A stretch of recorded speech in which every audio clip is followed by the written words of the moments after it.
In this video, we are going to talk about kind of intermolecular force, the dipole-dipole interactions. Okay, so if we think about a hydrogen molecule, H2 here, you've got an area of electron, got a bonding orbital between the two hydrogens there, a pair of electrons in there, and those electrons are completely evenly shared because obviously both hydrogen atoms have the same electronegativity as each other.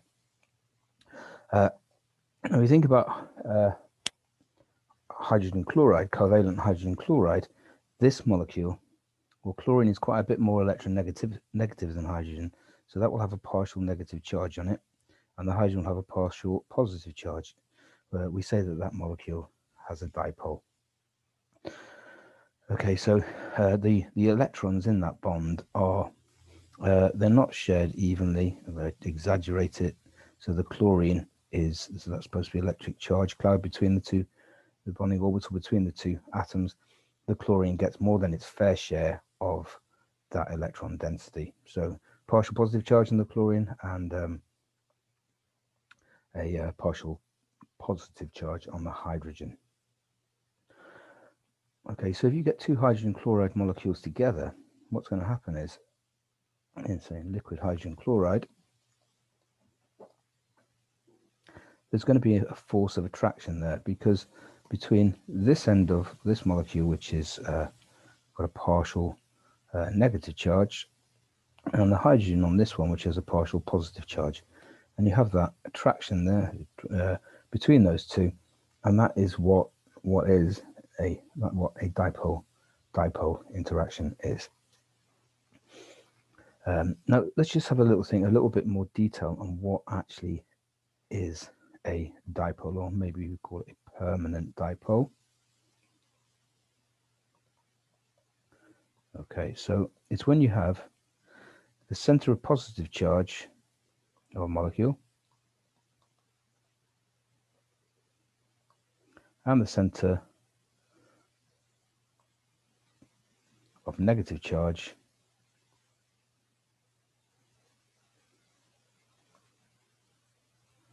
are not in the same place.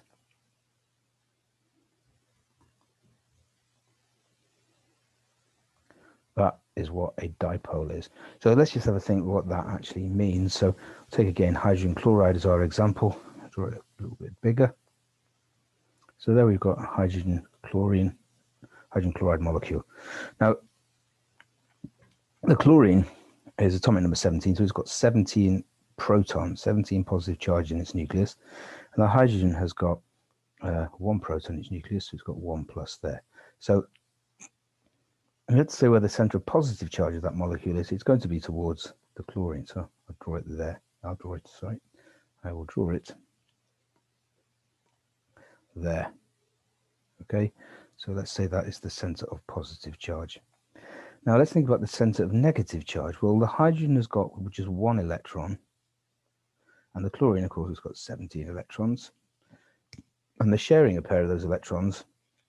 Right, so we would expect the center of negative charge to be somewhere towards the chlorine anyway, because it's got 17 electrons, hydrogen's only got 1, but it's even closer to the chlorine than you'd expect, because of course the chlorine, you get an unequal sharing of electrons right there in the bond, because chlorine is more electronegative. So the center of negative charge may be there like that. So they're not they don't coincide with each other. Unlike a hydrogen molecule, if you've got an H2 molecule, okay, the center of positive charge would be exactly halfway between the two nuclei, and the center of negative charge would be exactly halfway. That wouldn't, so positive and negative charges there coincide. There's no permanent dipole. So that means if you get hydrogen chloride, if you put hydrogen chloride molecules into an electric field, so make an electric field. So there's one plate here. We've got, like, say 30 volts or something. Yep. And we've got another plate there. So let's make that the positive, and that's the negative terminal. So if you put a hydrogen chloride molecule in there, it would line up that way. The chlorine would go and the hydrogen would go there. That's because the chlorine would be attracted to this, the positive plate, and the hydrogen would be attracted, the hydrogen end of the molecule would be attracted to the negative plate. Whereas if you put hydrogen in there, H2, obviously it wouldn't line up at all, and it would be unaffected by the electrical field. Right, so let's just, before we finish, we know what a dipole-dipole interaction is. We have to be a little bit careful. Sometimes when you have symmetrical molecules, they may have positive charges,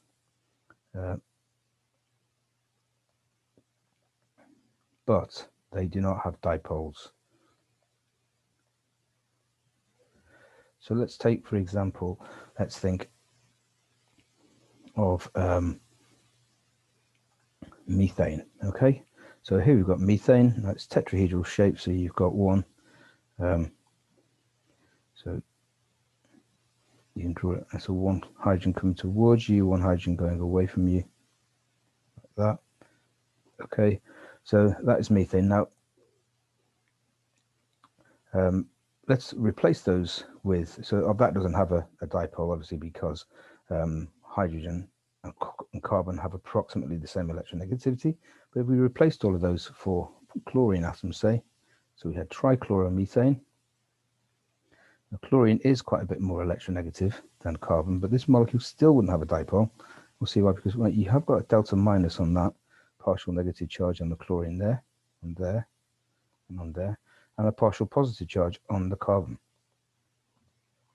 But because that molecule is symmetrical, all these partial negative chlorines are all pulling against each other. So the center of positive charge and negative charge will be slap bang in the middle of the molecule still, okay? And so that it has no dipole, even though it does have partial charges. Perhaps a very important example of a molecule which doesn't have a dipole, which you might think it might, is we think of carbon dioxide. Okay, so carbon dioxide is a linear molecule. We've got the bond angle there is 180 degrees if you've done shapes of molecules. There's no lone pairs or anything.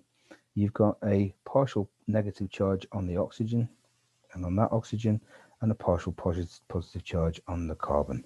But of course, because there's symmetry there, these oxygens, the extra negative charge on that oxygen is balanced by the extra negative charge on that one. So the center of negative charge is right in the middle of the molecule, and the center of positive charge is also in the middle of the molecule.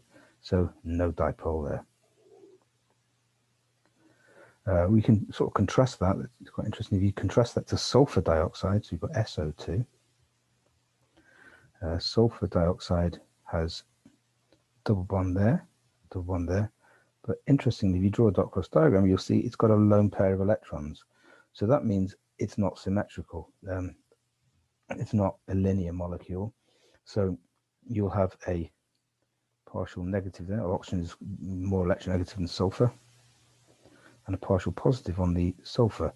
Now that bond angle there will be about about 118 degrees. Okay, so because the lone pair repulsion is more, you've done shapes of molecule. The important thing is it's not a straight linear molecule, so the extra negative there is not balanced out by the extra negative somewhere here on that side.